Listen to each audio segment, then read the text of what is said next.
আজ হচ্ছে বন উৎসব, আর এই জন্য আমার ছেলের স্কুল থেকে বলেছে কিছু না কিছু সেজে যেতে। তো তাই কি করব বুঝে উঠতে পারছিলাম না। তো ফাইনালি ডিসিশন নিলাম যে চলো সানফ্লাওয়ার করি।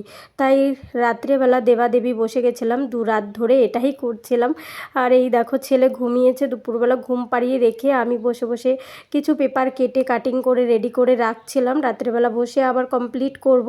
তো তারপরে ফাইনালি রাত্রেবেলা বসে দুজনে মিলে কমপ্লিট করা শুরু করলাম। চলো এবার একটু জ্ঞান দেওয়া শুরু করি। বন উৎসব কেন পালন করা হয়?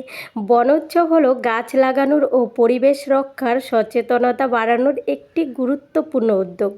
প্রকৃতির ভারসাম্য বজায় রাখতে, বিশুদ্ধ অক্সিজেন পেতে, জলবায়ু পরিবর্তন প্রভাব কমাতে এবং ভবিষ্যৎ প্রজন্মের জন্য একটি সবুজ পৃথিবী গড়ে তুলতে এই উদ্যোগটি পালন করা হয়। বন উৎসব উপলক্ষে আমাদের কিন্তু প্রত্যেকের অন্তত একটি করে গাছ লাগানো দরকার। আজকের একটি ছোট্ট উদ্যোগই কিন্তু আগামী দিনের সুন্দর সবুজ ও নিরাপত্তা পৃথিবী গড়ে উঠতে পারে, তাই না? সকাল সকাল খেয়ে দেখি কোনো কাজ নেই, জ্ঞান দিতে বসে গেছে। চলো বাবা, আর জ্ঞান দেবো না, অনেক জ্ঞান দিয়ে ফেললাম। তোমাদের সঙ্গে জ্ঞান দিতে দিতে দেখেছো ফুলটাও কিন্তু কমপ্লিট হয়ে গেছে। কেমন লাগছে ফুলটা অবশ্যই জানিও। আমিও একটু পরে দেখলাম। আর সকাল সকাল তারপরে ঘুম থেকে উঠে শুরু হয়েছে তোড়জোড়। সব কাজ বাজ সেরে ছেলেকে তাড়াতাড়ি ঘুম থেকে জাগিয়েছি। এই মহারাজ তো আবার তাড়াতাড়ি ঘুম থেকে উঠতে চায় না, না ডাকলে। তারপরে তাড়াতাড়ি ঘুম থেকে তুলে এই দেখো সাজানো কমপ্লিট হয়ে গেছে। এবার নিয়ে যাওয়ার পালা।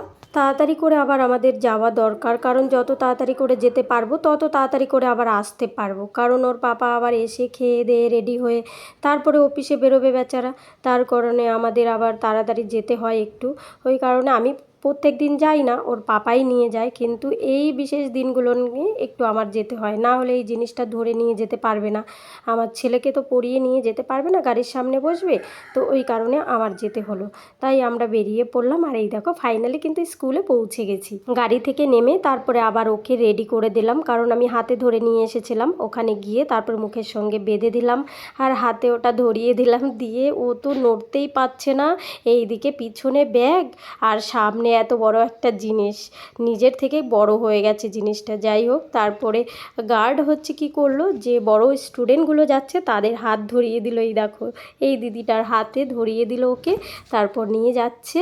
আর আমি বাইরে থেকে একটু টাটা বাই বাই করে তারপর আবার আমরা ফিরবো। কিন্তু আমি তো দাঁড়িয়ে পড়লাম, সব বাচ্চাগুলোকে দেখা শুরু করছি। এত কিউট লাগছে সব বাচ্চাগুলোকে, সবাই কিছু না কিছু সেজে এসেছে। এই দেখো বড় একটা প্রজাপতি, খুব ভালো লাগছিল। সবাইকে জন্য ধরে ধরে চটকে দিই। আর তোমাদের কেমন লাগলো পুরো ভিডিওটা অবশ্যই কিন্তু একটু কমেন্টের মাধ্যমে জানিও।